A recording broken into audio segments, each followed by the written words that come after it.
같이 따라합시다. 비판하지 말라.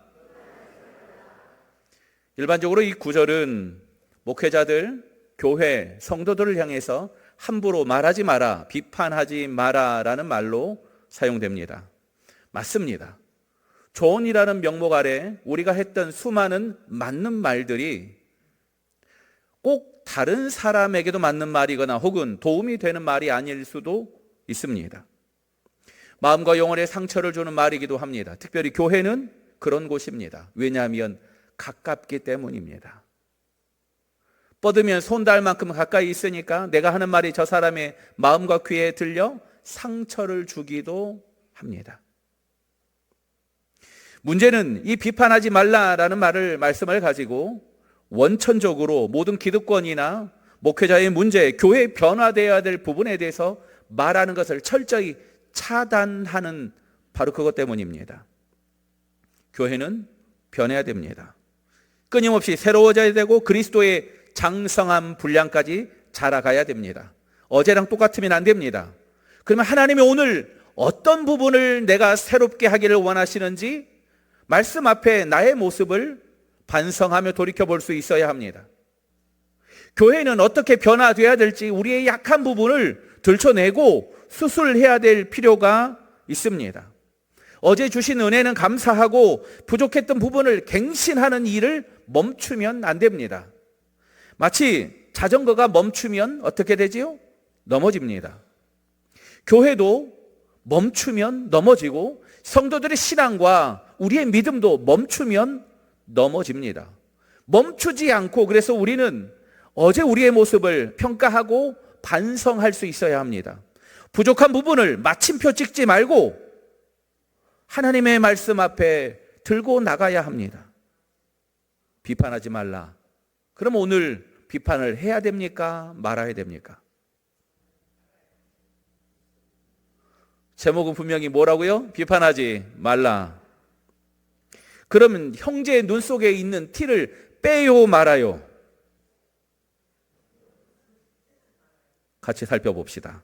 1절 비판을 받지 아니하려거든 비판하지 말라. 2절 같이 읽습니다. 너희가 비판하는 그 비판으로 너희가 비판을 받을 것이요 너희가 헤아리는 그 헤아림으로 너희가 헤아림을 받을 것이니라. 아멘. 비판받지 않으려거든 비판하지 말라. 사실 여기 비판, 헤아림이라는 이 단어들을 먼저 이해해야 이 말이 무슨 말인지 이해가 됩니다. 비판, 헤아림. 원어를 보면 비판이라는 말은 정죄하다 그리고 심판하다라는 의미가 있습니다. 재판정에 서서 듣는 심판, 마침표가 오늘 여기 본문에 말하는 비판입니다. 넌 그런 놈일 줄 알았어. 비판입니다. 헤아림, 눈금이 새겨진 자로 수치를 측정하는 것, 이것이 헤아림입니다. 낱낱이 보고 평가하는 겁니다. 이렇게 보면 비판과 정죄, 헤아림은 사탄이 파놓은 엄청난 함정임을 알 수 있습니다. 무서운 점은 이 함정에 빠졌다는 것을 우리는 잘 모릅니다. 사탄은 하나님의 기준 대신 너의 기준으로 다른 사람을 비판하고 평가하며 헤아리도록 우리를 은밀하게 그곳까지 안내합니다. 예수님께서 광야에서 시험받는 장면을 보면은 성령께서 예수님을 광야로 내몰아 거기에서 시험합니다. 시험을 예루살렘에서 해도 되고 거기 갈릴리에서 해도 왜 시험이 안 되겠습니까? 되지요. 그런데 굳이 아무도 없는 광야로 간 까닭이 뭐겠습니까? 누구도 보지 않는 겁니다. 아무도 볼 수 없습니다. 그리고 얘기합니다. 너를 위해서 너의 능력을 여기서 보여봐라. 이게 시험입니다. 우리의 능력, 우리의 기준, 우리의 잣대를 드러내게 하는 것, 이게 시험입니다. 이 비판에 관한 시험은 에덴 동산이 아름다운 곳, 아무리 아름다운 동산이라 할지라도 한순간에 지옥으로 만듭니다. 죄를 짓고 나서 아담과 하와가 제일 먼저 한 일이 뭡니까? 옷을 지어서 만들었습니다. 왜 옷을 만들어요? 수치를 가리기 위해서. 지금까지 아담과 하와 이 부부에게 이건 수치가 아니었습니다. 사랑으로 감싸줄 수 있어요. 나와 다르구나. 근데 이 다른 것이 수치가 되고 문제가 되기 시작하는 것, 이게 비판입니다. 나의 기준으로 저 사람을 보는 겁니다. 그래서 비판은, 헤아림은 우리를 이렇게 착각하게 합니다. 두 가지가 있는데, 하나는 비판이나 정죄가 사람을 고칠 수 있다 착각하게 합니다. 저는 이 실수를 너무 많이 저지릅니다. 사랑하는 딸이 오랜만에 오면 딸아, 그리고 잔소리합니다. 제가 보니까 제 잔소리는 듣지도 않습니다. 그리고 제 잔소리로 변화되지 않을 겁니다. 두 번째 착각은, 비판이나 정죄하는 사람은 반드시 이 마음이 기저에 깔려 있습니다. 나는 옳다. 나는 옳다. 당신 왜 그래? 나는 잘하는데. 너 왜 그렇게 살아? 나는 잘 사는데. 요한복음 8장에 보면은 간음 중에 잡혀온 여자를 향하여서 예수님이 말씀합니다. 너희 중에 죄 없는 자가 먼저 돌로 쳐라. 그 범죄가 괜찮다는 얘기가 아닙니다. 너희 중에 죄 없는 자가 먼저. 누가 그 예수님의 말씀 앞에 설 수 있겠습니까? 누가 그 하나님의 십자가 앞에 당당할 수 있겠습니까? 베드로만 배신합니까? 아닙니다. 우리 지난 한 주간의 삶에서 우리는 어떻습니까? 비판이라고 번역한 정죄와 심판, 우리가 할 수 있는 게 아닙니다. 우리의 기준으로 할 수 있는 일이 아닙니다. 그럼에도 불구하고 우리는 끊임없이 유혹을 받습니다. 내가 그 자리에 서서 내가 혹은 내 말로 변화시킬 수 있을 것이다. 그러면 왜 예수님이 이렇게 말합니까? 비판받지 않으려거든 비판하지 말라. 오늘 본문을 잘 이해하기 위해서 중요한 것은 이 맥락을 살피는 겁니다. 이 맥락은 전화가 오는 맥락이 아니고요. 바로 앞에 무슨 얘기했습니까? 지난 3주간 무슨 얘기했죠? 염려하지 말라 해서 염려하지 마라. 이는 하늘 아버지를 믿지 못하기 때문에 하는 거다. 염려하지 마라. 비판하지 마라는 네가 하나님인 줄 아느냐? 비판하지 마라. 자기가 하나님인 줄 아는 사람들이 한 일이 있습니다. 뭐냐면은 바벨탑을 쌓는 겁니다. 우리가 하나님과 같이 되어 여기 탑을 쌓고 흩어짐을 면하자. 이게 죄 지은 사람들이 하는 일입니다. 더 높이 올라가고 다른 사람들 아래로 내려다보고 비판하고 평가하고 판단하는 겁니다. 그 안에 우리 죄성이 있는 겁니다. 하나님의 자리에 앉아서 정죄하고 내 기준으로 판단하고 내가 말하면 될 것이라고 착각하는 겁니다. 이건 인간의 본성입니다. 죄악된 본성입니다. 그래서 에덴 동산에서도 있었던 것처럼 오늘 이 시대에도 이 죄악된 본성은 여전히 유효합니다. 우리가 열심히 예수를 믿고 열심히 훈련해서 그나마 우리의 입술이 절제하고 있지, 다른 사람 말하는 거 왜 그렇게 좋습니까? 다른 사람 욕하는 건 시간 가는 줄 몰라요. 다른 사람 칭찬하는 건 내가 동의 안 될 때가 있는데 그 사람 욕할 때는 그래 맞아. 그래서 온통 매체는 세상을 향한 평가와 비평으로 충만합니다. TV를 틀어봐도 다른 모든 SNS나 온라인을 봐도 제일 조회수가 많이 나오고 사람들이 많이 관심 있는 건 뭔 줄 아십니까? 욕하는 겁니다. 이번에 대통령 선거가 진행될 텐데 대통령 선거도 똑같습니다. 무슨 일을 하겠습니다 보다 더 많이 나오는 이야기는 욕하는 겁니다. 평가하고 비판하고 판단합니다. 왜요? 좋아합니다. 문제는 요즘 세상이 좋아져서 우리가 들고 있는 이 핸드폰은 내가 좋아하는 것을 기가 막히게 합니다. 내가 좋아하는 관련된 것들 계속해서 올라와요. 내가 좋아하는 여행 가는 거, 내가 좋아하는 식사하는 거, 내가 좋아하는 설교, 내가 좋아하는 정당, 계속해서 그 이야기들만 듣는 겁니다. 온 세상에 그래서 내 기준으로, 내 판단으로 판단하게 되는 겁니다. 나와 다르면 대화도 안 하려고 합니다. 요즘 풍속 중에 어떤 게 있냐면요, 남자와 여자가 서로 소개팅을 하거나 처음 만나는 자리에서 반드시 제일 먼저 확인하는 게 뭔 줄 아십니까? 무슨 색깔 좋아해요? 빨간색 좋아해? 파란색 좋아해? 선호하는 정당 확인부터 한답니다. 이게 안 맞으면 아예 시작도 안 한답니다.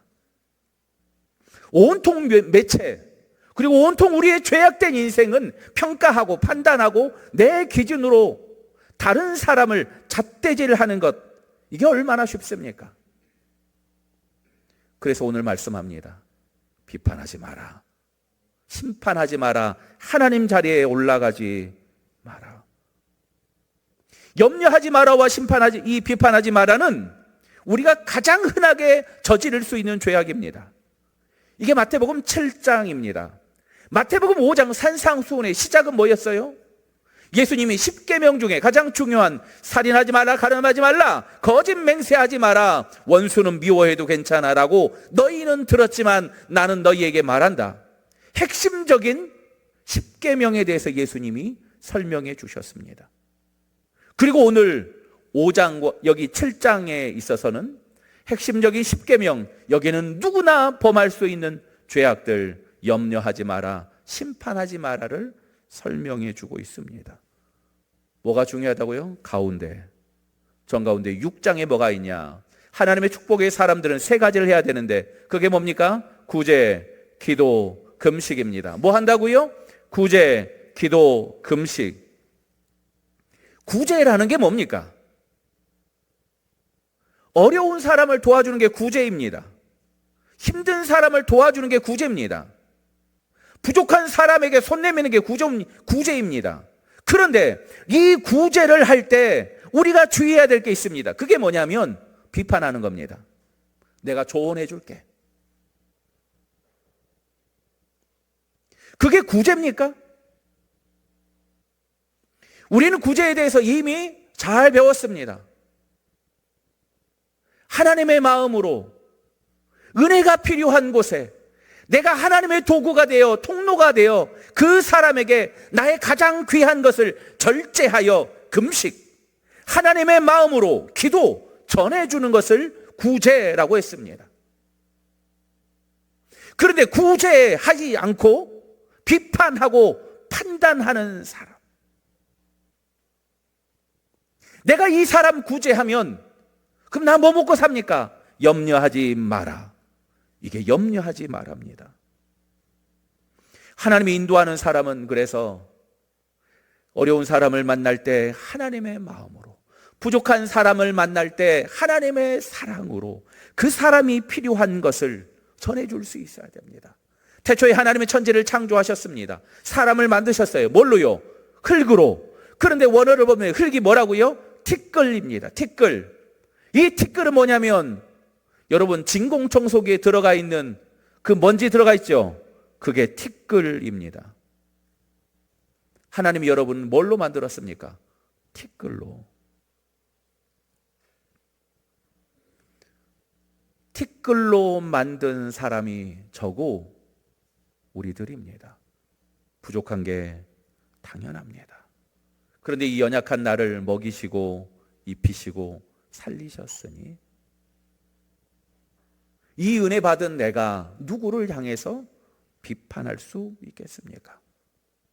아무 자격 없는 나를 살리신 하나님, 그 하나님의 사랑 앞에 우리가 누구를 판단할 수 있겠습니까?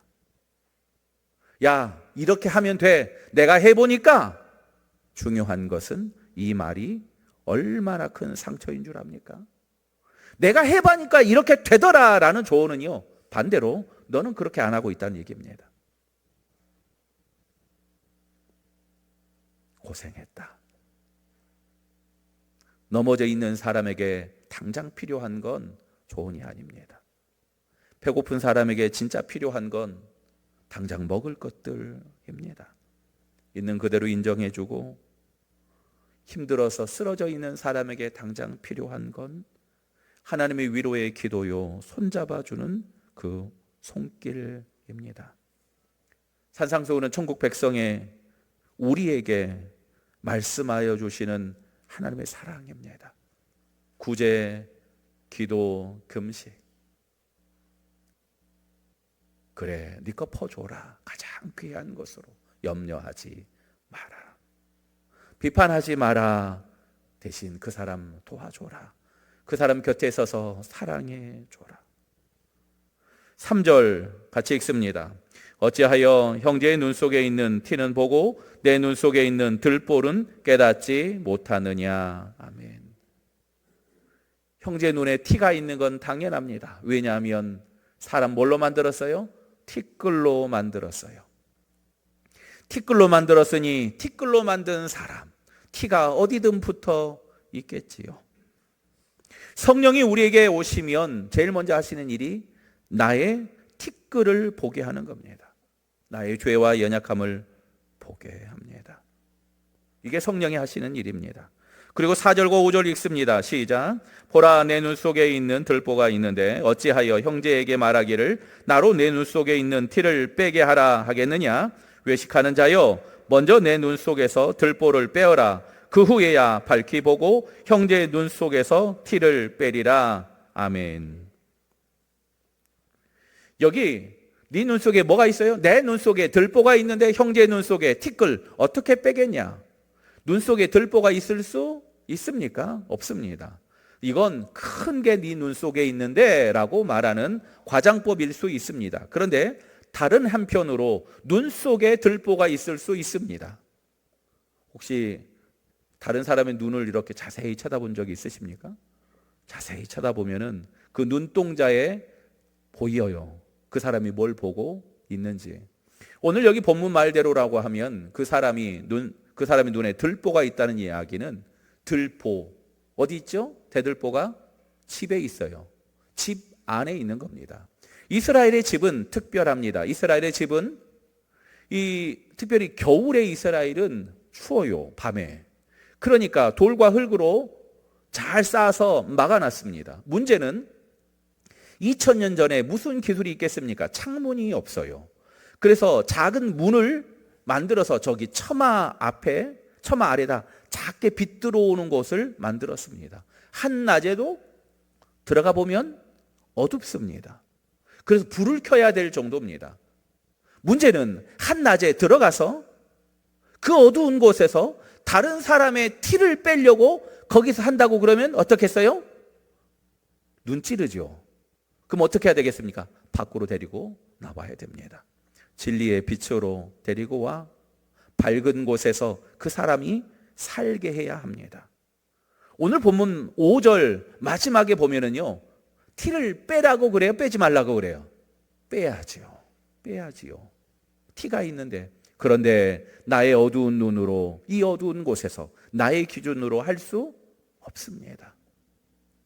하나님이 하시는 일들입니다. 진리의 빛으로 보며 그 사람이 잘 할 수 있도록 밖으로 데리고 나오는 게 내 일입니다. 그 사람을 도와주고 그 사람이 살 수 있도록 옆에 있어주는 게 이게 우리의 구제요, 이게 우리의 도움입니다. 비판하지 말라. 그 사람 오죽하면 그랬겠냐. 비판하지 마라. 하지만 그 티를 뽑을 수 있도록 도와주고 옆에서 격려하고 사랑해 주는 것, 이게 우리 일이 아니겠습니까? 사랑하는 성도 여러분, 진리의 빛 가운데 우리가 나가야 합니다. 잘 볼 수 있도록 우리의 연약함을 그대로 인정하며 함께 도울 수 있어야 합니다. 여기 6절 같이 읽습니다. 거룩한 것을 개에게 주지 말며 너희 진주를 돼지 앞에 던지지 말라. 그들이 그것을 발로 밟고 돌이켜 너희를 찢어 상하게 할까 염려하라. 아멘. 혹시 볼펜 있는 분은 거기 개, 돼지 동그라미 치고요, 5절에 있는 외식하는 자와 연결해 주십시오. 외식하는 자, 율법을 잘 지키는 사람들입니다. 겉으로. 우리에게도 마찬가지고 2000년 전 이스라엘에서도 마찬가지입니다. 개, 땡땡은 욕입니다. 심한 욕입니다. 돼지도 마찬가지입니다. 부정하여서 먹지도 않습니다. 지금 여기 개와 돼지라고 말하는, 흔히 말하는 정치인들이나 세상에서 말하는 그 이야기가 아닙니다. 자기는 외식함으로 자기는 겉으로 율법을 잘 지켜요. 그러니까 소리치며 얘기하는 겁니다. 너 똑바로 살아라. 다른 사람을 물어 뜯는 겁니다. 이게 개가 하는 일입니다. 아무리 좋은 것을 줘도 돼지는 다 먹습니다. 가리지 않고 먹습니다. 그런데 율법 앞에서 다른 사람의 영혼을 그렇게 잡아먹고 상처내고 찢어발기는 그 일을 하는 게 뭐냐? 비판하는 거라는 겁니다. 살려라, 구제하라. 이게 하나님의 부탁입니다. 말씀을 마무리합니다. 염려와 비판은 우리가 가장 많이 흔히 짓는 죄입니다. 염려하지 마라. 하나님을 온전히 믿어라. 비판하지 마라. 네가 하나님인 줄 착각하지 말고 네 잔소리로 그 사람이 변할 수 있을 거라고 착각하지 마라. 얼른 그 사람 진리의 빛으로 데리고 나오고 구제가 필요하고 사랑이 필요한 그 사람 곁에서 뺄 수 있도록 도와줘라. 우리의 판단과 우리의 헤아림은 영혼을 살릴 수 없습니다. 사람을 변화시킬 수 없습니다. 하나님만이 하실 수 있습니다. 그래서 우리는 하나님의 마음으로 구제, 하나님의 마음을 얻는 기도, 하나님의 뜻을 실천하기 위해서 내 것을 절제하는 금식해야 하는 겁니다. 교회는 변해야 됩니다. 성도는 새로워져야 합니다. 그런데 잘 안 됩니다. 날마다 주님의 말씀 앞에서 진리의 빛 앞에서 씨름하고 몸부림치며 그 사랑하는 이웃을 위해서 내 것을 절제하고 참고 견딜 때 마침내 변화의 과정에 나아갈 수 있게 되는 겁니다. 사랑하는 성도 여러분, 구제, 기도, 금식, 그리고 그 마음으로 여기 비판이 있습니다. 바라기는 우리가 만나는 사람들마다 영혼이 새로워지고 성숙하며 변화되어 하나님이 기뻐하시는 아름다운 모습 되기를 주님의 이름으로 축복합니다. 기도합시다.